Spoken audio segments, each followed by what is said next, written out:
అన్న నమస్తే అన్న, ఎలా ఉందన్న సినిమా? ఎలా ఉందన్న? లేదన్న అసలు వెంకీ మామ అయితే అందరిని కూర్చొని లేదు అసలు. అందులో ఏం చేశాడు, మొత్తం థియేటర్ మొత్తం విజిల్స్ తో చాలా హ్యాపీగా బయటకు వచ్చారు. ఫ్యామిలీతో చూడవలసిన ఆరోగ్యకరమైన మూవీ ఏదైనా ఉందంటే సంక్రాంతికి వస్తున్నాం. మన సంక్రాంతి పండగ వాతావరణం కూడా సినిమాలో కనబడింది. చాలా అంటే చాలా న్యాచురల్ గా అనిల్ రావుపూడి తీసిన ప్రతి స్క్రీన్ ప్లే కూడా అద్భుతంగా చూపించాడు.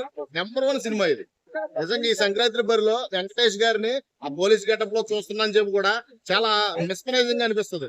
అలాగే మన ఎక్స్ గర్ల్ ఫ్రెండ్ మీనాక్షి గారు అయితే ఆడియన్స్ అందరూ కూడా మీనాక్షిని ఎక్కువ ఎక్స్పెక్ట్ చేశారు. నిజంగా అంతకు మించి చూపించాడు అనిల్ రావుపూడి. చాలా మంచి సినిమా. అంటే భార్య ముందు ఎక్స్ గర్ల్ ఫ్రెండ్ గురించి చెప్పకూడదు అనేది ఇందులో ఎట్లా ప్రూవ్ అయింది? ఇప్పుడు ప్రతి లవ్ స్టోరీకి ఒక ఫ్లాష్ బ్యాక్ ఉంటది భయ. ఆ ఫ్లాష్ బ్యాక్ రివీల్ చేయకూడదు. రివీల్ చేస్తే వచ్చే టార్చర్ ఎలా ఉంటదంటే పిల్లల నుంచి చాలా క్లియర్ గా కనబడుతుంది. నిజం అది.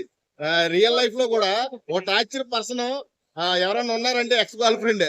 ఆ ఎక్స్ గర్ల్ ఫ్రెండ్ గురించి ఏదో గొప్ప వచ్చేస్తుందని పిల్లలకి చెప్పేస్తారు చాలా మంది. అది చెప్పిన తర్వాత ఎలా క్రియేట్ అవుద్ది, ఆ సిచ్యువేషన్స్ ఎలా టార్చర్ మొదలవుద్ది, ఈ టైప్ ఆఫ్ వెర్షన్స్ కూడా చాలా క్లియర్ గా చూపించాడు. ఒక ముఖంలో చెప్పాలంటే ఫ్లాష్ బ్యాక్ గురించి పిల్లల దగ్గర మాట్లాడొద్దు ప్లీజ్, దయచేసి.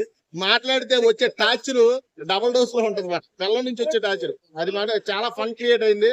ఓవరాల్ గా మూవీ మొత్తం కూడా ఒక ఐశ్వర్య రాజేష్ చూసానని చెప్పి కూడా సౌందర్య గారి కాంబినేషన్ గుర్తొచ్చింది నాకైతే. వెంకటేష్ గారు సౌందర్య గారి కాంబినేషన్, ఇంట్లో ఇళ్ళలో వంటింట్లో ప్రియాలు, ఇవన్నీ కూడా ఓవరాల్ గా వాళ్ళిద్దరు కాంబినేషన్ మళ్ళీ రివీల్ చేశారు ఐశ్వర్య రాజేష్ అని. మంచి గుడ్ ఫీలింగ్ అయితే వచ్చింది. సాంగ్స్ ఎలా అనిపించాయి? మొత్తం గోదావరి గట్టు సాంగ్ ఎలా అనిపించింది? రమణ గోఖలే గారు, విష్ణుప్రియ గారు పాడిన మధుప్రియ గారు పాడిన సాంగ్ అయితే హైలైట్. నిజంగా గంతులేశారు.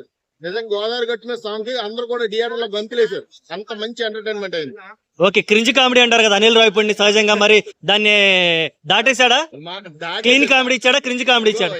ఎప్పుడంటే ఆ నవ్వించడం ఒక భోగం, నవ్వడం ఒక యోగం అని ఏదో సామెత ఉన్నట్టుగా నిజంగా ఈ అనిల్ రావుపూడి అనే వ్యక్తి జనాలందరూ కూడా ఫ్యామిలీని దృష్టిలో పెట్టుకొని ఇలాంటి మంచి మంచి స్టోరీలు తీయడం పట్ల నిజంగా కొంచెం ఆరోగ్యకరమైన వాతావరణం క్రియేట్ అయింది. ఒక రకంగా చెప్పాలంటే నవ్వడం చాలా మంచి ఆరోగ్యాన్ని ఇస్తుంది. అలాంటి director Anil Ravipudi. Song theatre లో ప్రేక్షకులు ఎట్లా ఎంజాయ్ చేశారు, విజిల్ చేశారు, మొత్తం దద్దరిల్లింది అసలు. ఆ గోదావరి సాంగ్ గానీ మన వెంకటేష్ గారు పాడిన పొంగల్ సాంగ్ గానీ అసలు బేసికల్లీ టెక్నికల్లీ అన్నప్పుడే మొత్తం లేచిపోయి గంతులేసారు. మొత్తం థియేటర్ అంతా కూడా అల్లకొల్లం అయింది. సంక్రాంతి విన్నర్ వెంకటేష్. సంక్రాంతి విన్నర్ పక్కాగా సంక్రాంతికి వస్తున్నాయి వెంకీ మామని. Okay, thank you.